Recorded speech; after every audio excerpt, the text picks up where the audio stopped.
Bienvenue en Australie, tout du moins dans l'expérience australienne et plus particulièrement l'expérience aborigène. L'expérience que nous avons faite dans une tribu aborigène nous a appris ce que c'était que l'exigence, que la rigueur, que l'intégrité. Ce sont vraiment les trois mots qui me viennent quand nous nous approchons des tribus aborigènes.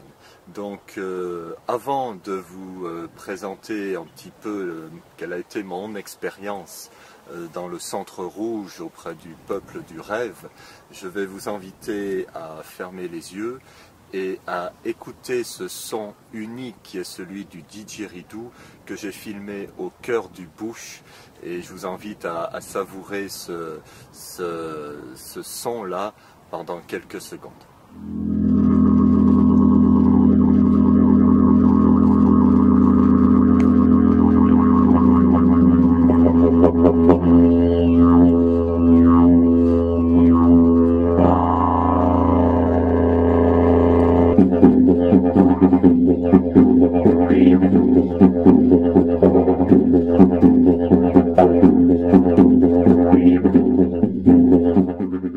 Je vais vous parler de ce voyage que j'ai fait dans la communauté aborigène de Lila, qui se trouve à peu près à 150 km d'Uluru.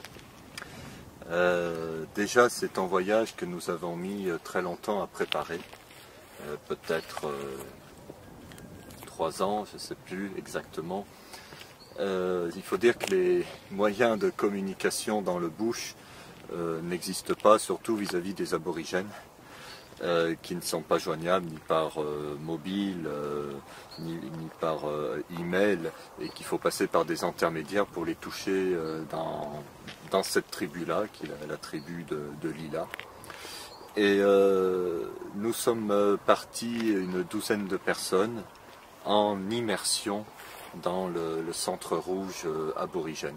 Il faut vraiment comprendre que c'était une immersion au sens propre du terme, au cœur du désert, et ce qui veut dire quoi, dans le courant de la journée il devait faire peut-être 35 degrés, des fois plus, et la nuit souvent il faisait 0 ou 5 degrés, température que nous supportions avec les matelas australiens et les feux de camp, mais c'est quand même un voyage qui est très intense, et qui est intense comme le sol peut l'être, avec cette couleur très très rouge, hein, qui a sur des milliers de kilomètres carrés.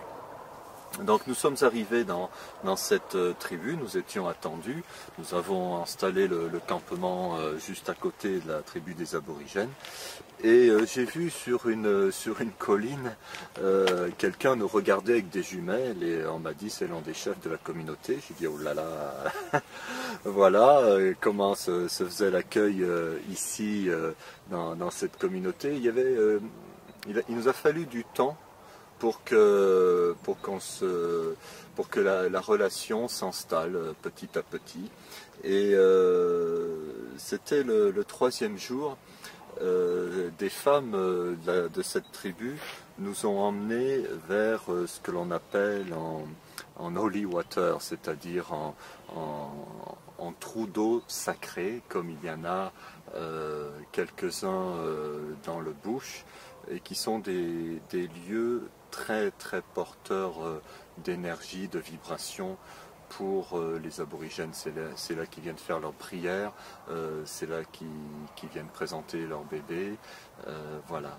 Et donc nous sommes allés au bord de ce trou d'eau, c'était à peu près un mini lac, on va dire, de 15-20 mètres de diamètre, très encaissé. Et, et les aborigènes et ces femmes nous ont dit de s'asseoir là et de méditer. Et après être revenu au village, il y a eu un cercle de parole et chacun a pu partager avec les femmes de la tribu de Lila leurs émotions, ce qui s'était passé pour eux. Beaucoup, la plupart d'entre nous, avons senti du bien-être, de la paix, des énergies très très belles. Voilà. Et le lendemain, les mêmes personnes nous ont amenés de nouveau sur le trou d'eau sacré. Et on était un petit peu étonnés parce qu'on se disait mais pourquoi nous ramener là, on aurait eu envie d'aller ailleurs. Et nous sommes repartis en méditation et plusieurs d'entre nous ont vu des bulles blanches en méditation. Et quand nous avons partagé ça auprès du cercle de parole, les trois femmes qui nous guidaient nous ont dit c'est super, bravo, maintenant que vous avez vu les boules blanches, on va pouvoir aller après sur le prochain lieu sacré. Donc c'était très particulier. Si nous n'avions pas réussi ce challenge, sûrement d'autres expériences nous auraient attendus, mais pas le cursus des aborigènes. Qu'est-ce qui nous est arrivé après? Alors, les aborigènes, les hommes aborigènes, nous ont emmenés sur des lieux et nous ont raconté les histoires de leur tribu. C'est très particulier parce que là-bas, les histoires ne se racontent que à des lieux particuliers.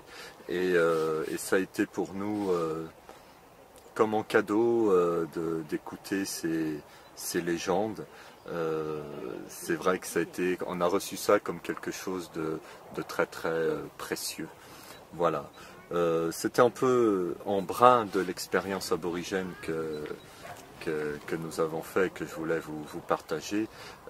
C'est-à-dire, il y a quelque chose qui n'est pas complaisant. On ne va pas faire du voyage initiatique vers les aborigènes comme on fait du tourisme spirituel ou initiatique.